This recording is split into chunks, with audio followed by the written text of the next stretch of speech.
I want you to picture two people. Same city, same neighborhood, same age, similar jobs, nearly identical incomes. The first person is Johnny. Johnny checks his credit score every single week. He has 3 credit cards he rotates strategically to maximize his utilization ratio. He keeps meticulous notes on when to request credit limit increases, when to pay down balances before the statement closes, and which cards to use for which purchases. His score sits at 812. He is proud of that number in the way some people are proud of a GPA. He has mentioned it at least twice this year in conversations that had nothing to do with finance.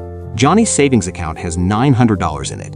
He has no investments. He has not contributed to his 401k in 2 years because, as he puts it, he is focused on building his credit profile right now. He has $14,000 in credit card debt that he manages carefully enough to avoid interest spikes but never actually eliminates. He tells himself the score proves he is good with money. The second person is Alice. Alice has not checked her credit score in 4 months.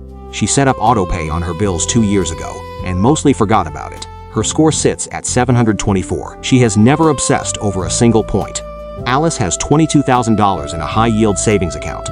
She contributes 14% of her paycheck to her 401k every month without fail. She has no credit card debt. When her score dips slightly after opening a new account, she shrugs and moves on. Same neighborhood, same income. Johnny has a higher credit score and is falling behind financially every single month. Alice has a lower score and is building real wealth. This is not a story about credit cards. It is a story about how one of the most celebrated numbers in personal finance has been quietly repositioned as a measure of financial success when it was never designed to be that at all. Today, I am going to show you exactly how chasing an 800 credit score can actually work against your financial future, the specific behaviors the obsession produces, and what to focus on instead if you want to actually build wealth. Let me start with something most people never hear about credit scores. Your credit score does not measure how wealthy you are. It does not measure how responsible you are with money in any broad sense.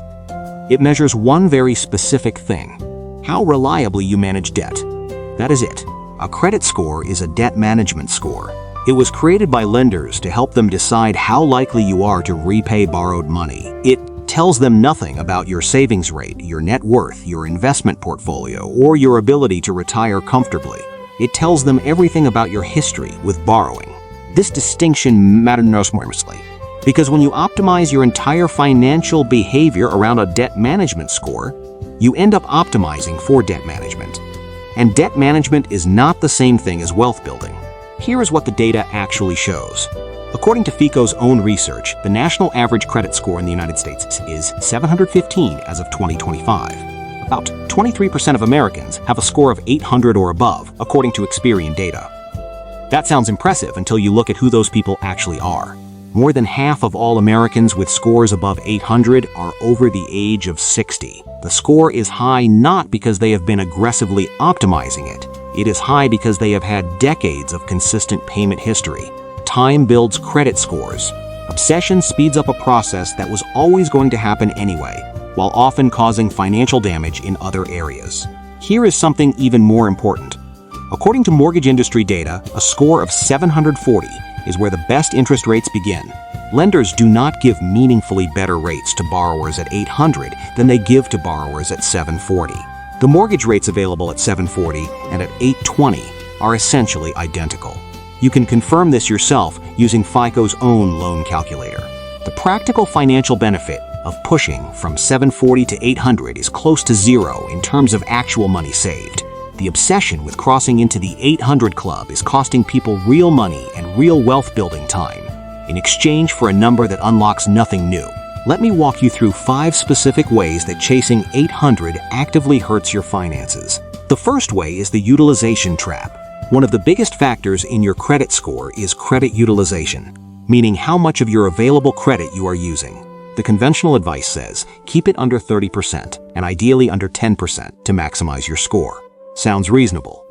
But watch what this produces in practice. Johnny has $30,000 in total credit limits across his 3 cards. To keep his utilization at 10%, he keeps his balances at or below $3,000 at all times. But here is the problem. Johnny does carry balances. He pays them down strategically before his statement closes to make sure the reported balance looks low on his credit report. He is not actually debt-free. He is performing debt freedom for a scoring algorithm. Every dollar he uses to pay down balances to hit a utilization target is a dollar that could be sitting in an index fund compounding at historical average returns of around 8 to 10% annually. He is optimizing his appearance on paper instead of his actual financial position. The score rewards the appearance of low debt. It does not know or care whether you have invested anything. The second way is the hard inquiry avoidance spiral. Applying for new credit produces a hard inquiry on your report, which temporarily lowers your score by a few points. Score chasers know this, so they avoid applying for new financial products even when doing so would genuinely benefit them. This means they miss out on genuinely valuable things. A new high-yield savings account that requires a credit check. A balance transfer card that could eliminate high-interest debt permanently. A small business loan that could fund income-generating activity. They also avoid refinancing existing debt even when rates drop, because refinancing triggers inquiries. They sit in a higher-rate loan, paying more interest every month, protecting a number that will recover on its own within a year anyway. They are spending real money to protect phantom points. The third way is the account diversity obsession. Credit mix, meaning having different types of credit like cards, auto loans, and mortgages, accounts for 10% of your FICO score. People trying to maximize every point sometimes open financial products they do not need just to add variety to their credit profile. A store credit card for a store they rarely visit. A personal loan they do not actually need. Every one of these products comes with a potential temptation to spend, a risk of fees, and a layer of complexity that makes managing money harder. They are adding financial tools they did not need, and sometimes using those tools in ways that quietly drain their finances, all to move a score that was already high enough to unlock every benefit they would ever realistically need. The fourth way is retirement contribution neglect. This is where credit score obsession causes the most lasting financial damage. Because building credit requires using credit, score chasers often feel pressure to keep money liquid and accessible so they can manage balances and payments strategically. And the habit of optimizing month by month, week by week, makes it very easy to delay things that feel less immediate, like retirement contributions, which reward patience over decades rather than precision over weeks. According to a 2025 Yahoo Finance and Marist poll survey, more than 4 in 10 Americans say they do not know their own net worth. Meanwhile, credit score tracking apps have millions of active daily users. People know their score with precision and cannot tell you what they are worth. That is a complete inversion of financial priorities. Your net worth is the number that determines whether you retire comfortably. Your credit score is a tool that helps you borrow money. These are not the same thing. Someone who invests $400 a month starting at age 30 will accumulate approximately $1.1 million by age 65 at a 7% average annual return. Someone who uses that same $400 per month managing credit card balances, paying fees, and shuffling money between accounts to optimize their score will accumulate approximately $0 in investment growth from that money. The score chaser might have a more impressive 3-digit number. The investor has a 7-digit account balance. The fifth way is the misplaced identity. This is the one nobody wants to talk about. For a significant number of people, the credit score has become a proxy for financial self-worth. It is the number they check when they want reassurance that they are doing okay. It responds quickly to specific behaviors, which makes it feel controllable and satisfying in a way that a retirement account balance does not. You contribute $500 to your 401k, and nothing visible changes this week. You pay down a credit card balance before your statement closes and your score jumps 12 points by Friday. The feedback loop is fast, visible, and emotionally rewarding.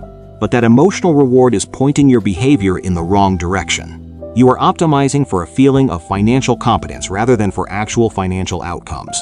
The score feels like progress. The compound interest inside an index fund is actual progress. One shows up on an app, the other shows up at retirement. Now let me tell you what happened to Jonny and Alice over the next 10 years. Jonny kept his score in the 800s. By 45, he had a credit profile that any lender would love, and a net worth of roughly $28,000. Most of it home equity with a large mortgage still attached. He had contributed so inconsistently to his retirement account that his balance sat at just over $31,000. When a financial advisor ran his retirement projections, the conversation was not comfortable. He was going to need to work until at least 70 just to have a modest retirement income. His 8 and 12 credit score had given him access to every credit product he wanted and protected him from nothing that actually mattered.